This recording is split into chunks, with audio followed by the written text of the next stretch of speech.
बच्चों, हम पढ़ने जा रहे हैं गद्य भाग 12 लखनवी अंदाज और इसके लेखक हैं यशपाल। इस पाठ में हमने पढ़ा है कि ये एक हमारे आसपास परतंत्रवादी सामंती व्यवस्था को व्यंग्यात्मक रूप से उजागर करने वाला अध्याय है। और परतंत्री सामंतवादी से तात्पर्य है एक ऐसा माहौल, एक ऐसी परिस्थिति जो समय के साथ धूमिल होती जा रही है, लेकिन हमारे मन में बैठा हुआ जो एक जीवन शैली का मुखौटा है वो मुखौटा उतर नहीं पाता है और हम उस परिवेश से अपने आप को बाहर नहीं निकाल पाते हैं। इस कारण हमारे जीवन में कभी कभी ऐसी परिस्थितियां घट जाती है या घटनाएं आती हैं कि उनका हमें सामना करने के लिए बेबस मजबूर किस रूप में होते हैं, लेकिन हम फिर भी अपने मुखौटा यानी हमारा असली चेहरा दुनिया को दिखाने से डरते हैं कि दुनिया में हमारी क्या पहचान रह जाएगी। और इन परिस्थितियों के चलते कभी कभी जो विकट घटनाएं हमारे जीवन में आ जाती है वो घटनाएं दूसरों के लिए एक व्यंग्यात्मक मजाक का विषय बनकर रह जाता है और उनके जहन में हमारे प्रति जो सोच है वो सोच एक अलग ही रूप ले लेती है। और वो ही रूप आज हम इस अध्याय में पढ़ रहे हैं जो हमारे एक नवाब साहब और लेखक के माध्यम से स्पष्ट हो रही है, क्योंकि लखनवी नवाब साहब एक सामान्य दर्जे में आज यात्रा कर रहे हैं और इस यात्रा के दौरान वे एक मुखौटावादी जीवन को अपने चेहरे पर लगाकर ही चल रहे हैं। जो एक बहुत पहले खत्म हो चुकी नवाबी जीवन शैली है, उस जीवन शैली को आज भी हमारे नवाब साहब छोड़ना नहीं चाह रहे हैं।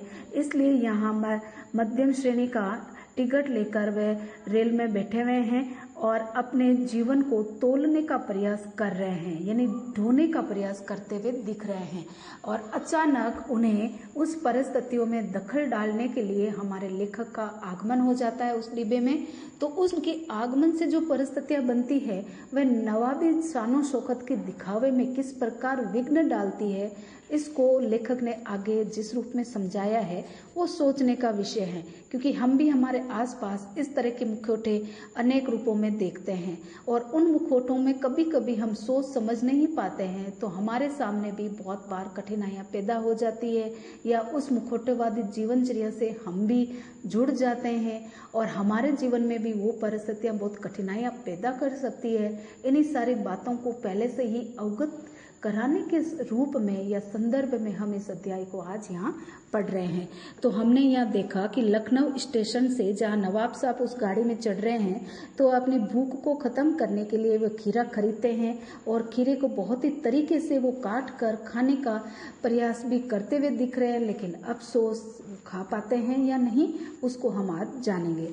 कि लखनऊ स्टेशन पर खीरे बेचने वाले खीरे के इस्तेमाल का तरीका भी जानते हैं।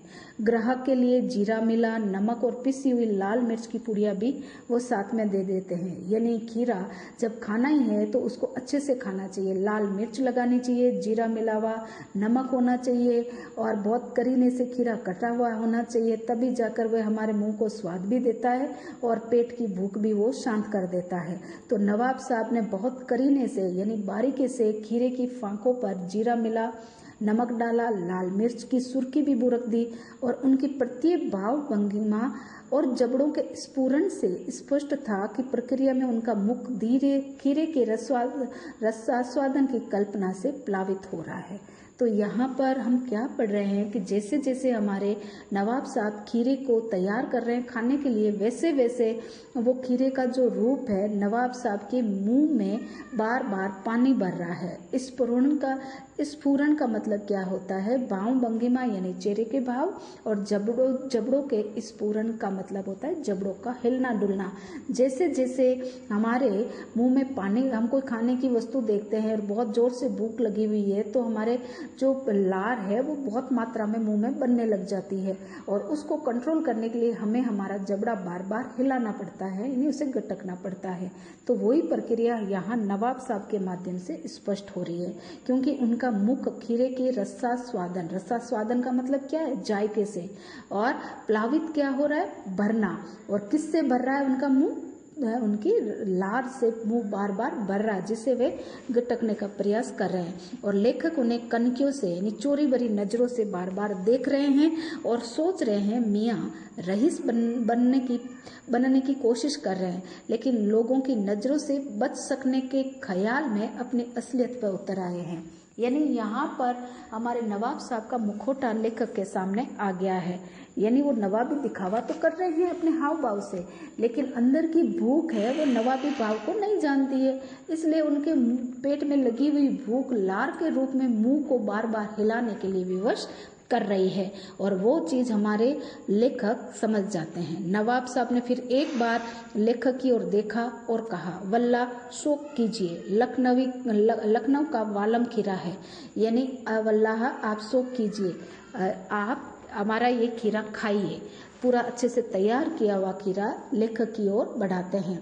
नमक मिर्च छिड़के जाने पर ताजे खीरे की पनियती फांके देकर पानी मुंह में जरूर आ रहा था, लेकिन इनकार कर चुके थे। यानी खीरा एकदम ताज़ा था, खीरे में पानी बार बार बाहर की ओर टपकता हुआ दिखाई दे रहा था, इतना ताज़ा खीरा था।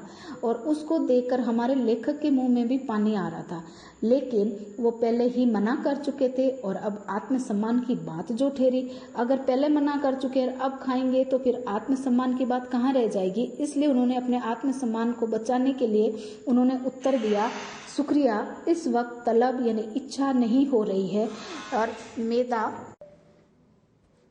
मैदा भी जरा कमजोर है। यानी लेखक कहते क्या है कि शुक्रिया, आपका धन्यवाद, लेकिन इस समय तलब यानी मेरी इच्छा नहीं हो रही है, और मैदा यानी मेरी पाचन शक्ति भी जरा कमजोर है, इसलिए आप ही इसको शौक फरमाइए, यानी आप ही खाइए। नवाब साहब ने सतृष्ण आंखों से नमक मिर्च के संयोग से चमकती खीरे की फांकों की ओर देखा। यानी अब जैसे ही लेखक ने मना कर दिया तो नवाब साहब ने अपनी जो है ना, सतृष्णा का मतलब क्या है, लालची आंखों से नमक मिर्च को करीने से सजी हुई जो खीरे की फांके हैं उसे देखते हैं। यानी खाने की लालच भरी स्थिति में हमारे नवाब साहब खीरे की फांकों को ताकते हैं और खिड़की के बाहर देखकर एक दीर्घ निश्वास लेते हैं। यानी पहले वे लाल मिर्च बारीकी से बुरखी हुई जो फांके हैं खीरे की, उसे बहुत ही ललचाई नज़रों से देखते हैं और फिर खिड़की के बाहर देखकर एक दीर्घ श्वास छोड़ते हैं, यानी लंबी सांस छोड़ते हैं, और खीरे की एक फांक उठाते हैं, होठों तक लाते हैं और फांक को सूंघते हैं और स्वाद का आनंद पलके मूंद कर लेते हैं। यानी आंखें बंद करके उस स्वाद, खीरे का जो स्वाद है, खाने की बजाय खाली स्वाद है, उसको सूंघते हैं, उसको महसूस करते हैं और खिड़की के बाहर फेंक देते हैं।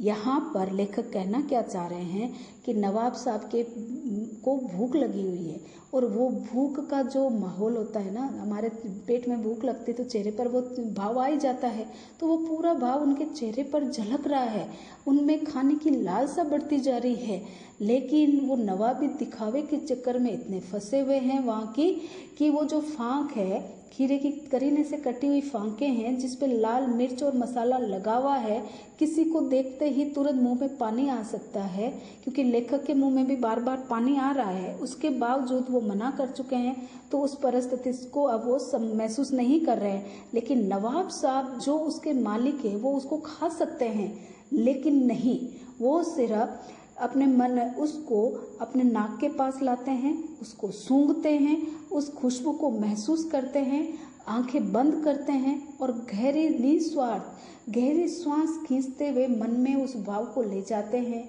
और खीरे की फांक को खिड़की के बाहर फेंक देते हैं। और मुंह में जो पानी भर आ रहा है, यानी बार बार भूख लगने के कारण खीरे की फांक को देखकर बार बार मुंह में जो पानी भर आ रहा है उसको गले से नीचे उतार लेते हैं। और तब नवाब साहब ने फांक है वो खिड़की के बाहर फेंक देते हैं।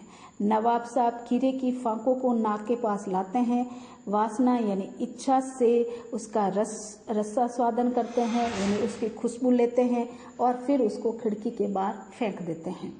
नवाब साहब ने खीरे की सब फांकों को खिड़की के बाहर बार फेंक कर तौलिए से हाथ और होठ पोंछ लिए, गर्व से गुलाबी आंखों से हमारी ओर देखा और मानो कह रहे हो ये है खानदानी रईसों का तरीका। यानी जब सारी वो फांके नीचे फेंक दी जाती है, सारी फांके नीचे फेंक दी जाती है, तो उसके बाद नवाब साहब एक व्यंग्य मुस्कुराहट अपने गुलाबी होठों पर लाते हैं और हाथ पोंछते हैं, होठ पोंछते हैं और नवाब साहब की ओर देखते हुए इस भाव को दर्शा रहे हैं कि यही खानदानी रईसों का तरीका होता है। नवाब साहब खीरे की तैयारी और इस्तेमाल से अब थक गए थे। यानी नवाब साहब ने इतनी मेहनत का जो काम करा है ना, काम क्या करा, खीरे को काटा बारीकी से, उसके नमक मिर्च मसाला लगाया, तो इस तैयारी से वो इतने थक गए थे कि अब वो थक कर सो जाते हैं और हमें तस्लीम में सिर खम कर लेना पड़ा। तस्लीम का मतलब क्या है, उनकी स्वीकृति यानी हाँ, स्वीकृति यानी हाँ में सिर खम करना पड़ा, यानी झुका लेना पड़ा। हम मतलब लेखक उस बनावटी नवाब साहब की जिंदगी को सहजता से स्वीकार कर लेते हैं, उस मुखौटेवादी जीवन को सहजता से स्वीकार करते हैं और अपना सर उनके दिखावे वाले रूप पर झुका देते हैं। खानदानी तहजीब, नफासत और नजाकत। तो खानदानी तहजीब का मतलब क्या होता है, खानदानी रईसी रीति रिवाज, और नफासत का मतलब क्या होता है, स्वच्छता, साफ सफाई, और नजाकत का मतलब क्या है, नाजुक। ये सारे उर्दू शब्द हैं। तो आज नवाब साहब एक बहुत तरीके से खीरे के इस्तेमाल करके जो सो गए हैं, उनकी उस कार्यशैली को हमारे लेखक सिर झुकाकर सलाम करते हैं, क्योंकि वहाँ पर एक खानदानी रिवाज दिखाया गया था और वो रिवाज भी बहुत साफ सफाई वाला और बहुत नाजुक तरीके से लेखक के सामने रखा गया था।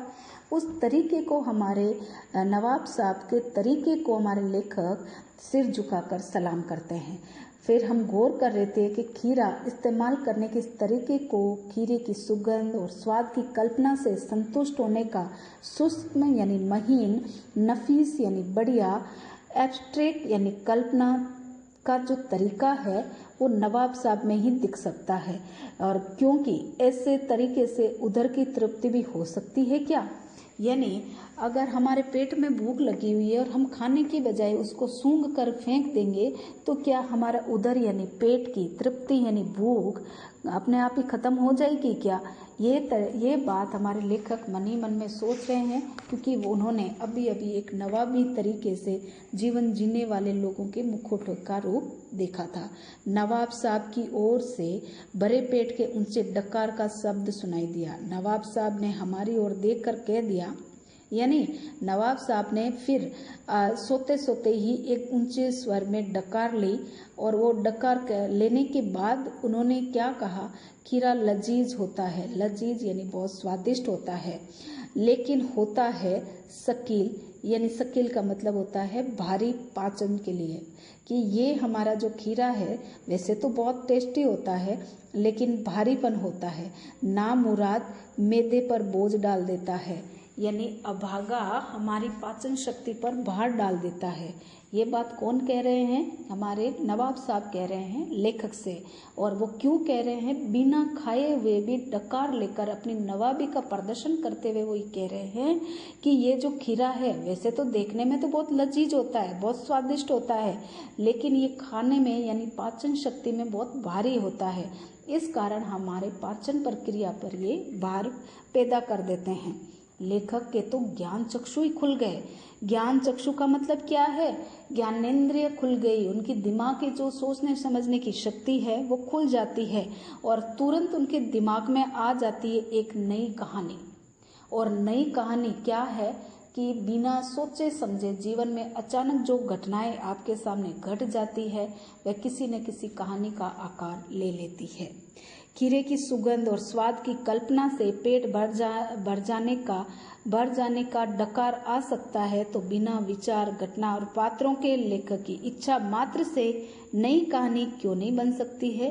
यानी लेखक ने नवाबी जिंदगी का जो अनछुआ पहलू है, जो मुखौटों के आवरण में भरा हुआ है या मुखौटों के आवरण में दबा हुआ है, उसको देखकर जो मन में विचार किया वो क्या है कि जब खीरा जो सामने कटा हुआ है उसकी काटने की प्रक्रिया है, उसका जो सुंदर सजावटी रूप है, उसको देखकर जब हमारे उधर की पूर्ति इतने अच्छे से हो सकती है कि हमें तुरंत डकार आ जाए, तो फिर क्यों ना हम अचानक जीवन में घटने वाली घटनाओं को एक कहानी का आकार देकर दुनिया के लिए सोचने समझने का एक प्रश्न चिन्ह के रूप में उपस्थित किया जाए। यानी हम पहले से कभी भी ये सोच नहीं सकते कि कहानी एक इस रूप में लिखी जाए, ऐसे घटना होगी, ऐसी नहीं। कभी कभी जीवन में अचानक घटने वाली परिस्थितियां भी हमारे लिए सोच समझकर एक कहानी की भूमिका तैयार कर सकती है। तो आपको ये नवाबी मुखौटों के आवरण में ढकी हुई कहानी लखनवी अंदाज कैसी लगी? आपको ये दोबारा पढ़नी भी है, जाननी भी है, समझनी भी है, और अगर कोई डाउट हो तो पूछ भी लेना।